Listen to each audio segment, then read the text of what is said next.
My in-laws tried to steal my company. They had no idea I was already one step ahead. Hi everyone, I'm here to share a wild story about how I was betrayed by my in-laws and managed to turn their plot to destroy me into their downfall. My name is Jennifer Morgan and I'm the CEO of Neurotech Solutions, a company I built from the ground up a few months ago. Particularly my father-in-law, Robert Harrison, and my mother-in-law, Patricia Harrison, tried to take over my company and steal everything I've worked for. Sounds like a script, right? Oh, I didn't expect this to happen to me either, but this is how it went down. A little background. I spent 10 years earning my PhD in neuroscience and developing a groundbreaking neural interface technology that helps paralyzed patients regain motor function. After years of research, I turned my technology into Neurotech, a company that recently received FDA approval to take our product to the next level. But that's when my in-laws started getting involved. 6 months ago, Robert's firm, Harrison Global Investments, purchased a 3% stake in Neurotech. At first, it seemed like a good move, more capital for expansion. But soon I realized they weren't here to help. They were quietly trying to take control of my company and gradually pushing me out. It started with small changes, replacing my trusted executives, and our shifting decision-making power into their hands, but I knew they were up to something far worse. Today, I found out they're going to try to remove me as CEO in the 2 p.m. board meeting and take control of my intellectual property. I've been gathering evidence on their shady activities for weeks from embezzled funds, falsified board documents, and a plan to move all our patents into a subsidiary they controlled. I won't let them get away with it. Here's the plan.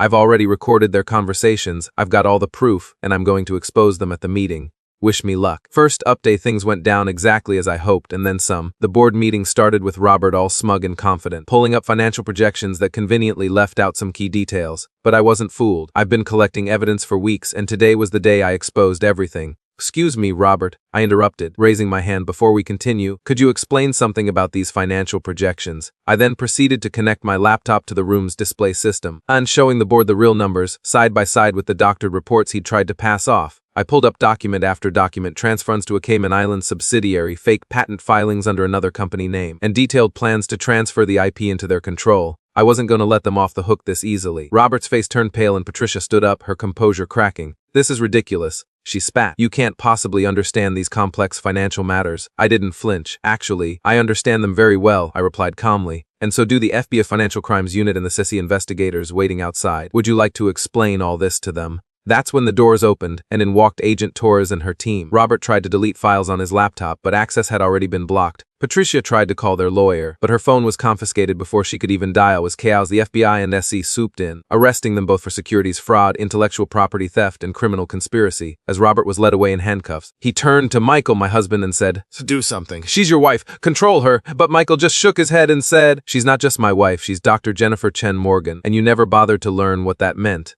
I've never felt so vindicated. The fight isn't over yet, but I've just won the first round. But I see a lot of people asking why I didn't expose them earlier. Honestly, it wasn't the gut about waiting to get revenge, it was about making sure I had everything locked down before they could escape. I knew I needed to catch them in the act, and today was the day. As for why I didn't talk to Michael about it, well, I tried before, but he was too scared to stand up to his parents. Today he's finally seeing them for what they really are. Thanks for the support. Everyone, I'll keep you updated with the next steps. Second update, it's been an emotional day. I had a long conversation with Michael after everything went down. He finally admitted that he knew his parents were wrong, but he didn't have the courage to go against them. It hurts, it really does. Michael said, "I should have stood up for you. The Peltro, I should have helped you expose them sooner, but it's too late. The damage has been done. We've decided to separate. He needs to figure out who he really is outside of his family's control." For me, I've learned that no matter how much you want things to work, you can't live in a toxic environment. And I can't keep going if I'm not truly respected. It wasn't easy, but I know it's for the best. I'm moving forward. Neurotech is stronger than ever, and I'm going to keep leading it. Edit, I've seen a lot of comments asking if I'll forgive Michael. The truth is, I don't know. I'm not angry at him, I'm disappointed. But the trust was broken long before today. I need time to heal, and he needs time to figure things out. The most important thing now is Neurotech and making sure we protect our future. Thanks again for all your advice and support. I'll keep you posted as this unfolds. Third update, I got a letter from Patricia today. It was written from her minimum security prison cell, and honestly was more of the same.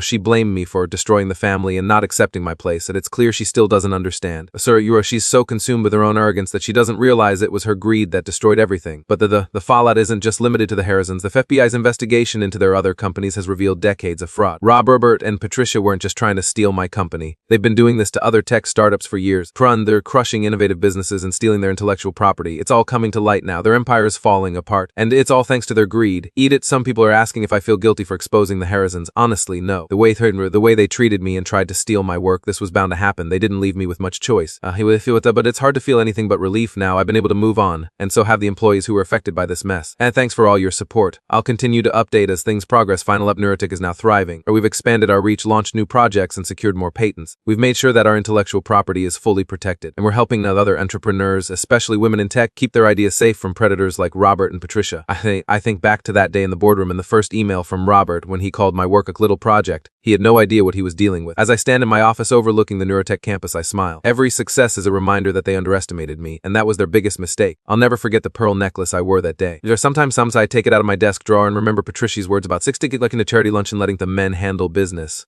Now, I look at the wall of patents and awards we've earned and think, in the end, their best revenge was showing them I could do this without them.